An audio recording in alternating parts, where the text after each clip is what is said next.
2017-2019 সালের কার্যকরী পরিষদ সভাপতি হাফিজ ইখলাসুর রহমান রাজু, সহসভাপতি মৌলানা মিজানুর রহমান, সহসভাপতি মৌলানা হাজাজুর রহমান, সহসভাপতি মৌলানা সিদ্দিকুর রহমান নবেল, সহসভাপতি মোহাম্মদ আজির উদ্দিন, সহসভাপতি মোহাম্মদ আব্দুর রহিম, সাধারণ সম্পাদক মৌলানা সৈয়দ দেলোয়ার হোসেন, সাধারণ সম্পাদক মৌলানা মাসুক আহমদ, সাধারণ সম্পাদক আবু সিদ্দিক আনসারি, সাংগঠনিক সম্পাদক কাজী জিল্লুল হুদা, সাংগঠনিক সম্পাদক মুনাজ্জিল আলী, অর্থ সম্পাদক রয়েল আহমদ, অর্থ সম্পাদক মৌলানা আব্দুল মুহিদ, প্রচার প্রকাশনা সম্পাদক আহসান হাবিব শাহ, প্রশিক্ষণ সম্পাদক শাহ আব্দুল আজিজ, সহ প্রশিক্ষণ সম্পাদক ইসলাম সিদ্দিকী, অফিস সম্পাদক মৌলানা হেলাল আহমদ, সহ অফিস সম্পাদক কাউসার আহমদ মুন্না, সমাজ কল্যাণ সম্পাদক হাফিজ বিনুল আমিন, সহ সমাজ কল্যাণ সম্পাদক শিবন আহমদ,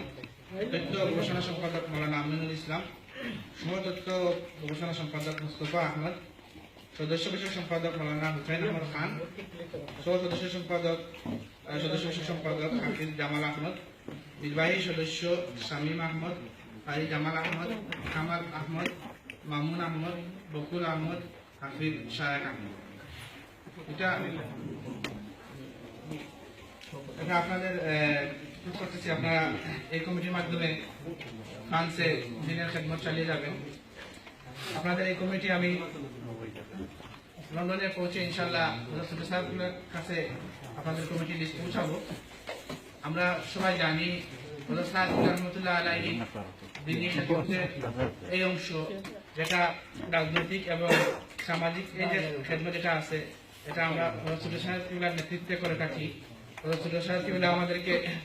দেশে বিদেশে গাইডেন্স দিয়ে থাকেন, কোথায় কিভাবে কি করবো। আমরা ওনার পরামর্শে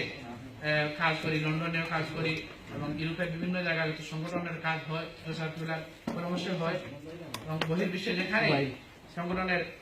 কাজ হয় সাহেবের পরামর্শ হয়।